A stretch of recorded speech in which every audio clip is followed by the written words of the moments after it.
माननीय चंद्रशेखर जी। मैडम आप time exceed कीजिए। धन्यवाद सभापति जी। मैं आपका ध्यान देश की करोड़ों कार्यरत महिलाओं से जुड़े एक अत्यंत महत्वपूर्ण परंतु लंबे समय से उपेक्षित विषय की ओर आकर्षित करना चाहता हूं। मासिक धर्म अवकाश।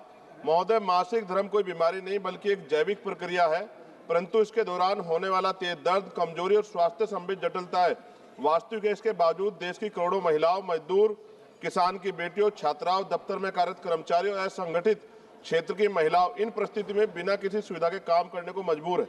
आज भी हमारे देश में मासिक धर्म अवकाश को लेकर कोई स्पष्ट राष्ट्रीय नीति नहीं है। कुछ निजी संस्थाओं और 2-3 राज्य पहल कर रहे हैं, परंतु यह कदम राष्ट्रव्यापी रूप से लागू होना भी बाकी है। मैं सरकार से आग्रह करता हूं, मासिक धर्म अवकाश पर राष्ट्रीय नीति तैयार हो, असंगठित क्षेत्र की महिलाओं को भी इसमें शामिल किया जाए, स्कूल कॉलेज की छात्राओं के लिए भी आवश्यक प्रावधान हो और इस विषय पर एक व्यापक सर्वे, चिकित्सा अध्ययन और परामर्श प्रक्रिया शुरू की जाए। महोदय, किसी भी आधुनिक लोकतंत्र में महिलाओं की गरिमा, स्वास्थ्य और समान अवसर को अनदेखा नहीं किया जा सकता। समय आ गया है कि भारत भी मासिक धर्म अवकाश को अधिकार के रूप में स्वीकार करे। धन्यवाद। जय भीम, जय भारत। माननीय श्री देवेश शाक्य जी।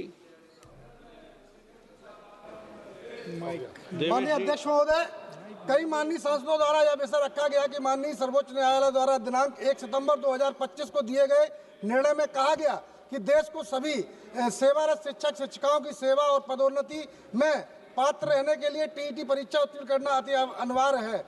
लेकिन और इसे 2 वर्ष मिले हैं टीईटी परीक्षा उत्तीर्ण करने के लिए।